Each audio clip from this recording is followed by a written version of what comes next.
Hello, my name is Elizabeth. I am a 40-year-old woman who has experienced marriage twice. My current marriage is wonderful, but my first one was quite the opposite. My first husband, Thomas, and I were the quintessential high school sweethearts, embodying the jock and cheerleader dynamic. At that time, he brought me joy, and being my first relationship, I poured everything into it, believing we were meant to be together forever. We even planned to attend the same university to stay close to each other. However, at 20, during my sophomore year, I became pregnant, which was a shock and disappointment to both me and my family. My mother had always been skeptical about Thomas, sensing something unsettling about him, but I was determined to prove her wrong. Despite my family's reservations, they agreed to support us until we could finish our education and secure stable jobs, a gesture I deeply appreciate.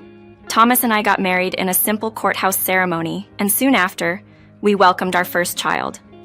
Initially, Thomas was a dedicated father, and I felt vindicated in my choice. However, life became more challenging when I was pregnant with our second child. Although I had graduated from college by then, I had to leave my job to care for our children while Thomas worked tirelessly to support us. But things took a turn for the worse a few months after our second child was born.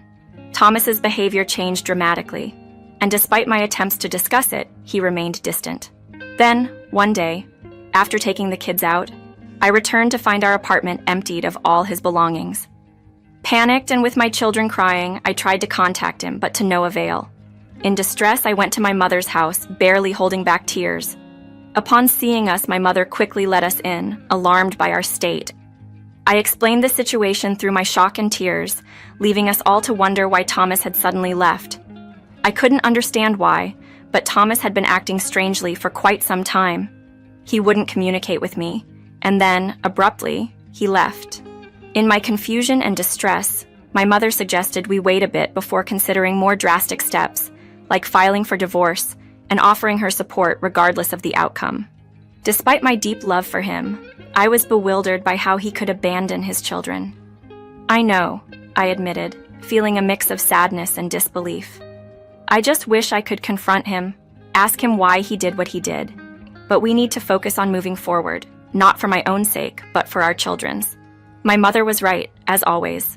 The following months were a blur of tears and determination as I adjusted to life without Thomas, raising two children who reminded me so much of him. Night after night, I cried myself to sleep, but as time passed, those intense emotions began to fade. When my children asked about their father, I eventually shared the truth with them. They were understandably upset, but also showed a remarkable capacity for understanding. Throughout it all, my mother was my rock, making the challenge of single parenthood more manageable than I could have ever imagined on my own. It wasn't until 11 years later that my life took a significant turn. I met my now husband, Jack, in a setting as ordinary as a bar during a friend's birthday celebration. My mother was watching the kids, allowing me a rare night out to unwind and enjoy some adult company. Most of the evening I stayed close to my friends, engaging in light-hearted conversations and laughter. However, as the night drew to a close, Jack approached me. My friends had long encouraged me to give dating another chance, but the scars from my past with Thomas made me hesitant. Yet, there was something about Jack that prompted me to let my guard down. He started by offering to buy me a drink, an offer I accepted.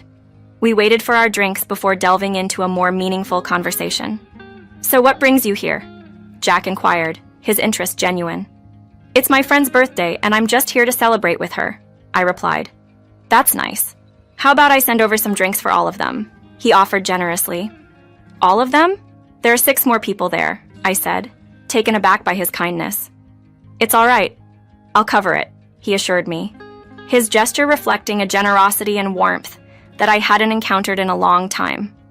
This moment marked the beginning of a new chapter, one filled with hope and the possibility of love beyond the pain of the past.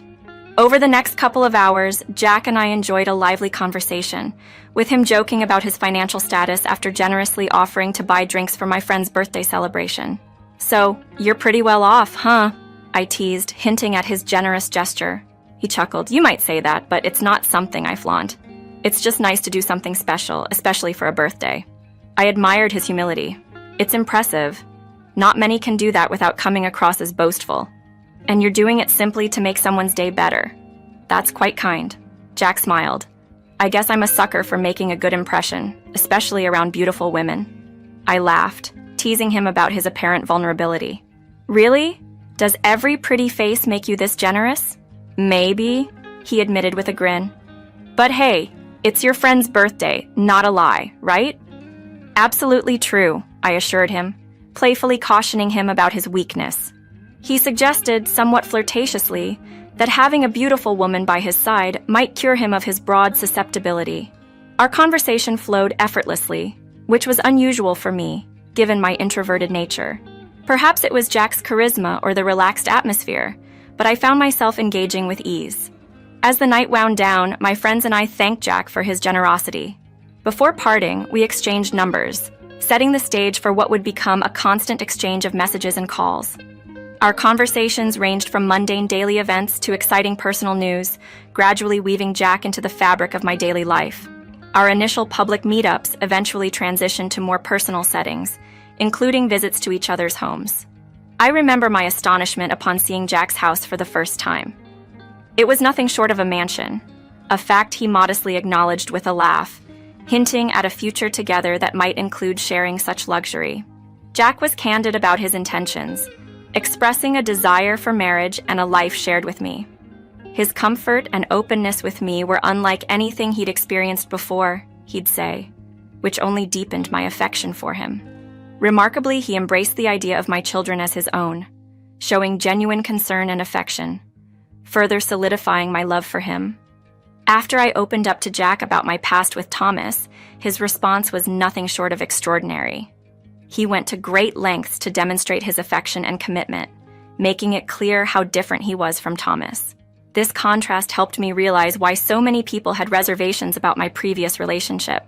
While the end of my marriage to Thomas was painful, Jack played a crucial role in helping me move past that chapter of my life, for which I was immensely thankful. We didn't wait long to get married, just a year of dating, opting for a destination wedding. We decided to keep the event intimate, inviting only our closest friends and family. My children were ecstatic about the union, frequently expressing their love for Jack, marking yet another positive development in our lives. With Jack, every concern I had seemed to melt away. He not only accepted my children as his own, but went out of his way to support their education, despite my insistence that I could handle it. He even had their rooms personalized to their tastes before we all started living together, showcasing his dedication to being a part of our lives. Jack's actions were a stark contrast to Thomas's, contributing significantly to our family's healing and growth. Not long after marrying, Jack and I welcomed a child together, yet he never showed any favoritism. He treated all the children equally. A year into our marriage, my children asked Jack to legally adopt them, solidifying our bond as a family. From then on, we did everything together, dining out, vacationing, and enjoying each other's company. My career was thriving, and Jack's business was flourishing too. Life seemed perfect, and before I knew it, 6 years had flown by. Then, unexpectedly, I received a call from an unknown number. The voice on the other end caught me off guard. "Hello, guess who? It's Elizabeth." Confused, I responded, "Who is this?" The caller revealed himself. "It's Thomas. How have you been?" I was stunned. "Thomas, how did you even find my number?" His reply was dismissive. "Forgot how you always complain. I just found your number, that's all." The call from Thomas was a shock, especially after years of building a new life without him. His sudden reappearance and the manner of it brought back a whirlwind of emotions, challenging the peace and stability I had worked so hard to create with Jack and our family. Thomas's unexpected call took me by surprise. He reached out, curious about how life had been treating me since our separation. His tone suggested a casual chat, yet our past was anything but. He rationalized his sudden departure by claiming we were bound for divorce due to our constant struggles, asserting he wanted to spare us the emotional turmoil. "You're something else, truly," I responded, barely containing my disbelief. Leaving without a word, and now this call, it's unbelievable. Thomas seemed unfazed, boasting about his new life married to a wealthy woman. His willingness to embrace her children, purely influenced by her financial status, revealed a side of him I was all too familiar with. He gloated about landing a high-paying job through her connections, declaring he was living his dream. So, you've essentially replaced your children with someone else's for the sake of money? I asked, my voice laced with disdain. Well, you do what you have to, right? He replied nonchalantly. Disgusted, I urged him never to contact me again and ended the call. The audacity of Thomas to brag about his affluent lifestyle left me seething with anger and overwhelmed by a flurry of emotions. My heart ached, not for myself, but for my children, who had grown up largely without their father. Thomas's willingness to forsake his flesh and blood for financial gain was a painful reminder of the challenges we faced starting our family at such a young age. Feeling revolted by his selfishness and lack of integrity, I decided to block his number, eager to leave that chapter of my life firmly in the past. Later, I shared the ordeal with Jack, who was understandably upset but supported my decision to block Thomas. However, my resolve was tested once more when, about a week later, I received another call from an unknown number. Thomas again. My frustration mounted, wondering how many times I'd have to distance myself from a past that refused to let me go. Thomas's calls transformed into a relentless showcase of his newfound wealth, with him eagerly sharing tales of his latest extravagant purchases and the achievements of his new family. My patience wore thin, and I soon found myself disconnecting his calls without a second thought. Yet, he persisted, using various numbers to bypass my blocks, seemingly finding satisfaction in my annoyance. Eventually, I resorted to ignoring his calls altogether, though he continued to reach out sporadically, relishing the disruption he caused in my life. During a particularly stressful day at work, Thomas's call came through once more. His voice, oozing with arrogance, greeted me, but I had no interest in entertaining his provocations. He attempted to engage me with tales of his success, hinting at a desire to make me envious of his lavish lifestyle and recent promotion at a prestigious media company, Digidome. Despite my frustration, I cut the conversation short, refusing to let his words affect me. However, something about his boastful declaration lingered in my mind, refusing to be dismissed.